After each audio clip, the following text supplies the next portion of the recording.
Jason Clark was an engineer who liked quiet work far away from big cities. He was stationed at a small human outpost on the edge of known space.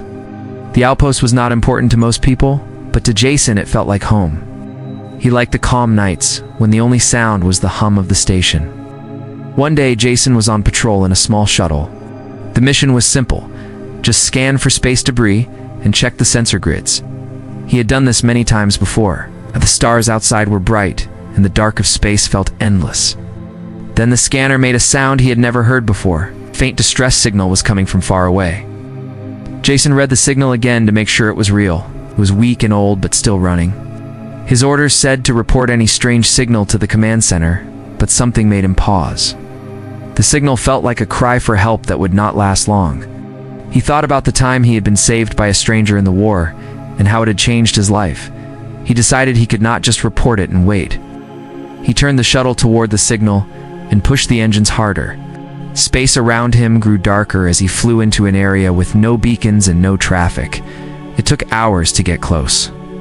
When he finally saw the source, his breath caught. It was an alien ship, large but broken. The hull was blackened by fire and pieces of it floated in space. No lights were on inside. Jason flew in closer. The ship looked as if it had been in a battle. His sensors showed no weapons powered, no engines running. He moved the shuttle to a safe spot and put on his suit.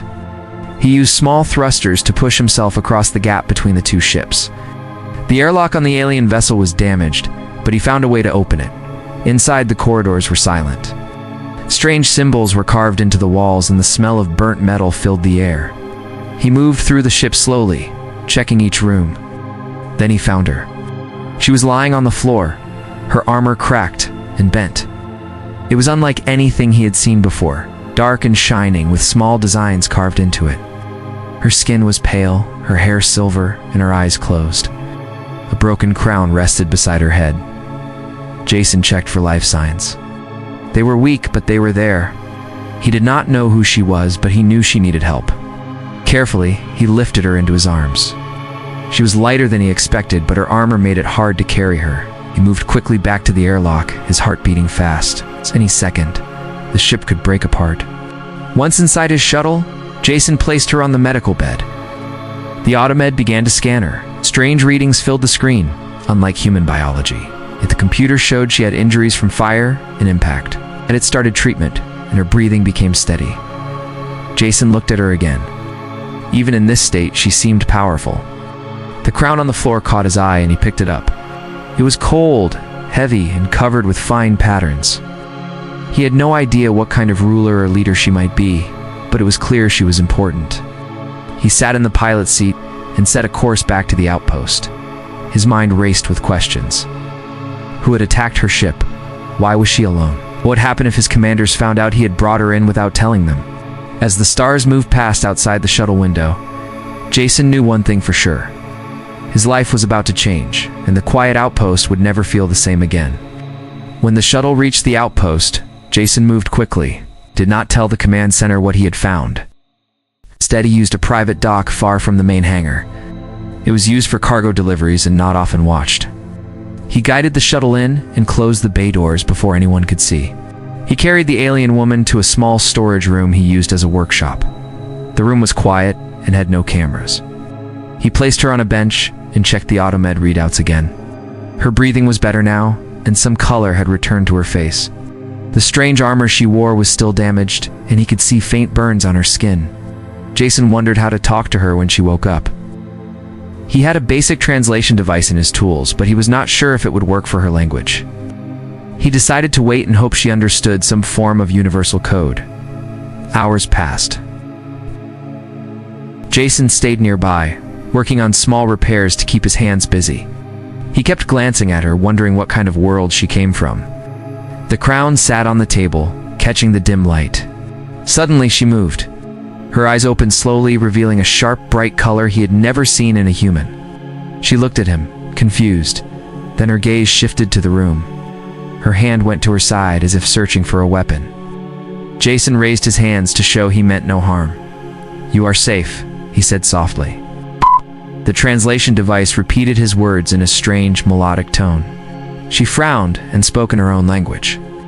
The device hesitated, then gave a rough translation. She asked where she was and who he was. "I am Jason Clark," he said. "You were in a damaged ship.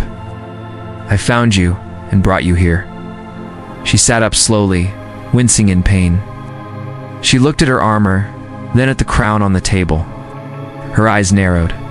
She asked if anyone else knew she was here. "No one," Jason replied. "I did not tell my commanders. I thought they might use you for something you would not want." Her gaze softened for a moment, but then she looked away. She told him she was the ruler of her people.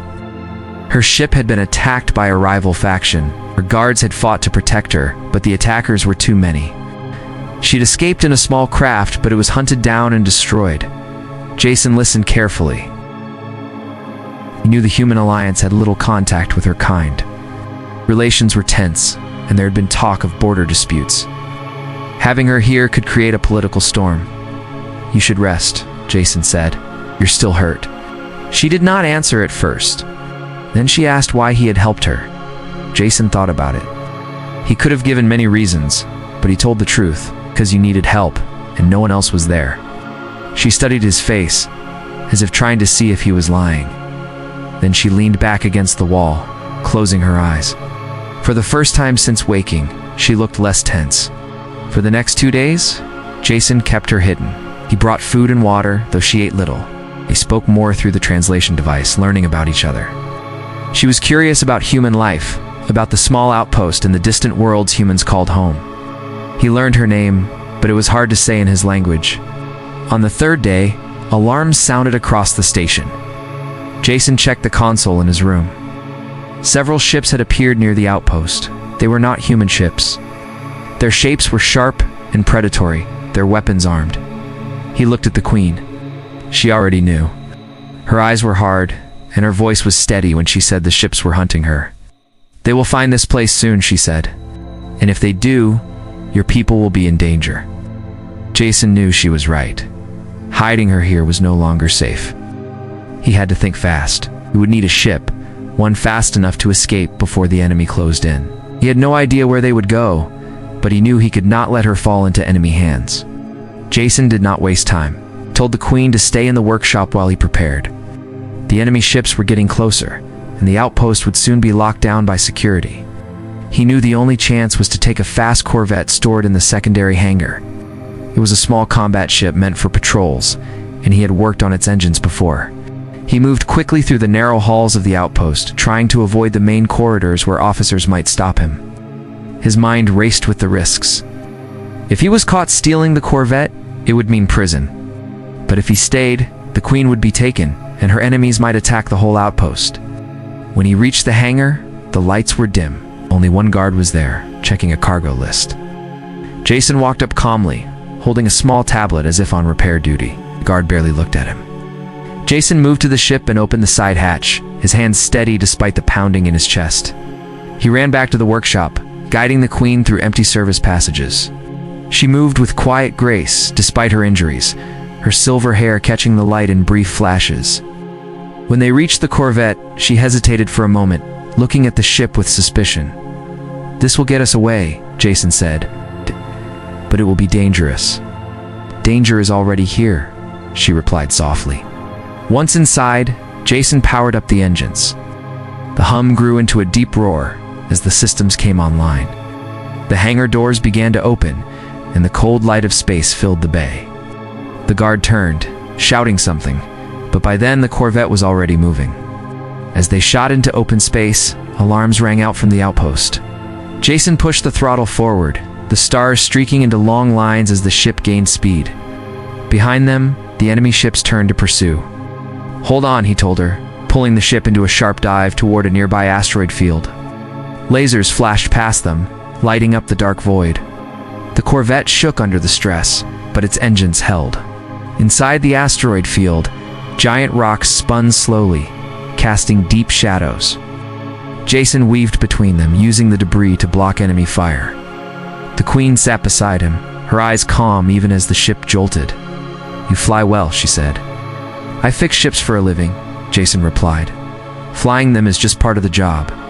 For a moment, There was silence, except for the sound of the engines. Then she spoke again, telling him about her escape before he found her. She had left her capital ship in a smaller craft with a handful of guards. One by one, her guards had been lost as the enemy closed in. She had barely made it to the damaged vessel he discovered. Jason listened, realizing how close she had been to death. He told her about his own past, about the war where he lost friends and learned to survive on little more than instinct and luck. As the asteroids thinned, Jason checked the sensors. The enemy ships were still following, but farther back. He knew they could not keep running in open space.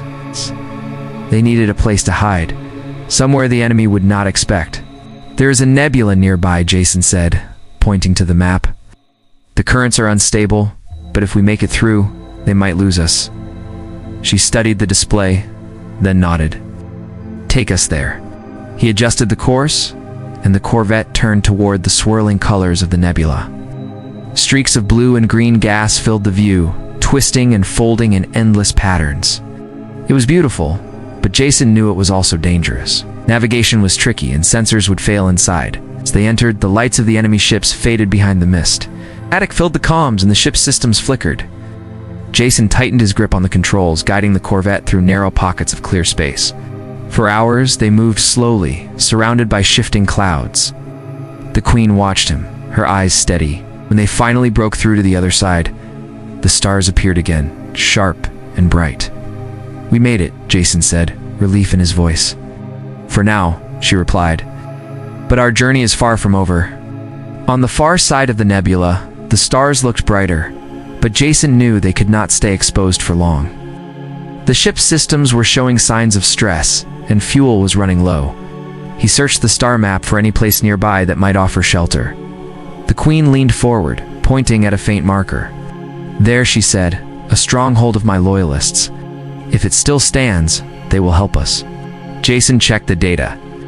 The location was deep inside an area marked as dangerous due to unstable energy fields. No human ships usually went there. It was risky, but it was their only chance. He set the course. The Corvette moved quietly through space, the engines running low to avoid drawing attention. The Queen sat in silence, her gaze fixed on the view outside. Jason wondered what she was thinking. She had lost her ship, her guards, and possibly more that she had not spoken about. Hours passed before the stronghold's location appeared on the sensors. It was hidden within the glowing waves of an energy cloud. From the outside, it looked impossible to reach. The navigation computer warned of dangerous currents that could tear a ship apart. Can you fly through it? She asked. I can try, Jason said. He guided the ship toward the edge of the cloud. The moment they entered, the hull began to shake. Bright arcs of energy danced across the view, lighting up the cockpit. Jason gripped the controls, weaving through the twisting patterns. Each turn had to be exact. One mistake, and they would be torn apart. Sweat ran down his forehead as the readings jumped wildly. The Queen watched him closely but said nothing. The ship jolted again as a surge of energy struck the shields. Alarms sounded, warning of failing systems. Hold together, Jason muttered to the ship. Finally, the cloud thinned, and a shape appeared ahead. It was the stronghold, built into the side of a massive asteroid. Large metal gates guarded the entrance, and towers with defense weapons aimed outward. Jason slowed the Corvette and opened the comms. This is Jason Clark of the Human Alliance, he said. I have someone who needs safe harbor. There was no reply at first, and a voice came through, speaking in the Queen's language. She stepped forward, answering in a steady tone. Jason could not understand the words, but he could hear the change in her voice, commanding yet calm. The gate slowly opened, and the Corvette moved inside. The hangar was large, with ships of alien design parked in neat rows. Figures in armor approached, their helmets shining under the lights. When the Queen stepped out of the ship, they froze, then knelt in unison. One of them spoke quickly to her, and she replied. Jason stood nearby, watching the scene. Even injured, she carried herself like someone born to lead. The Loyalist guided her toward the inner chambers, but she turned back to look at him. Come with me, she said. Inside, the stronghold was alive with activity. Messengers moved between rooms, and the sound of machinery echoed in the halls. In a wide chamber, maps of star systems glowed on the walls. The queen listened to reports from her people, learning that many of her territories had fallen to the enemy. Her eyes hardened, but her voice stayed calm as she gave orders to prepare defenses. When the meeting ended, she found Jason standing near a side wall. She thanked him for bringing her here, and said without him, she would not have survived. Jason shook his head and said he only did what was right. Many claim to do what is right, she said, but few risk everything to do it. They spoke for a while longer. She told him that when her people were safe again, she would see that humanity knew of his actions. Jason told her he was not looking for reward, only for her to survive and lead her people well. For the first time since he met her, she smiled. It was faint, but it changed her face, making her seem younger and less burdened. Later, Jason walked alone through the hangar, looking at the Corvette. It had taken damage, and he knew it would need repairs before he could leave. A part of him wondered if he should stay until the danger passed. Another part knew he would soon have to return to human space. Whatever happened next, he was certain this was only the beginning of a much larger story. The stronghold was busy from the moment Jason woke. The sound of boots on metal floors echoed in the halls, and the air smelled faintly of fuel and heated metal. Soldiers trained in the main court, while engineers worked on damaged ships. Jason moved quietly among them, feeling like an outsider but noticing that some nodded to him in respect. He spent the morning repairing the Corvette, replacing burnt wires and sealing cracks in the hull. Though no one told him directly, he understood the Queen's people knew what he had done for her. Their guarded expressions softened slightly when they saw him. By midday, the Queen sent for him. She was in a tall chamber with wide windows showing the asteroid S surface and the stars beyond. She wore clean, repaired armor and the crown he had found beside her in the wreck. The crown caught the light, making her presence even more commanding. "We are preparing to move," she said. "The enemy will not rest until they find us. I must address my people before we leave." Jason nodded. If she had enough ships and supplies. She told him they had enough to hold for a time, but their strength lay in unity, not numbers. When the time came, he followed her to the main assembly hall. Hundreds of her people were there, their eyes fixed on her. She stepped forward, her voice carrying through the hall as she spoke in her language. Though Jason could not understand every word, the meaning was clear from the tone. She spoke of survival, of courage, and of the need to stand together. She promised they would rebuild and take back what was lost. Then, to Jason's surprise, she called him forward. Whispers moved through the crowd as he walked to her side. She looked at him, and for a moment her voice softened. "When my ship was destroyed and my guards were gone," she said through the translator, "there was no reason for me to believe I would live. Yet in the darkness, a human came. He asked for nothing. He risked everything." She turned to him fully, her eyes holding his.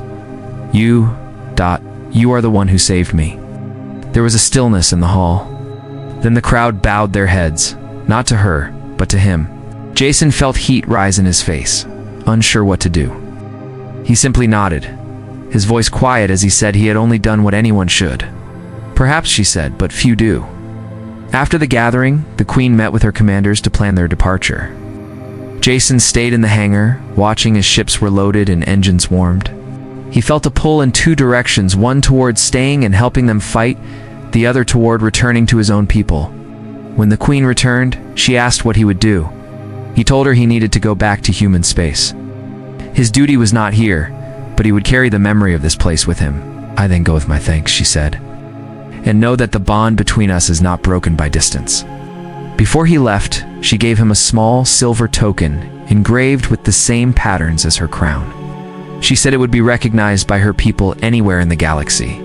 He placed it in his jacket pocket, knowing it meant more than words. Jason boarded the repaired Corvette. The Queen stood in the hangar, her soldiers behind her. As the ship lifted, their eyes met one last time. She gave him a small nod, and he returned it. He guided the Corvette out of the stronghold, through the gates, and into the dark of space. The stars stretched endlessly before him. He did not know where his path would lead next, but he knew this was not the last time their worlds would meet. In the stronghold, the Queen watched until his ship was only a faint light among the stars. For the first time in many days, she allowed herself to smile.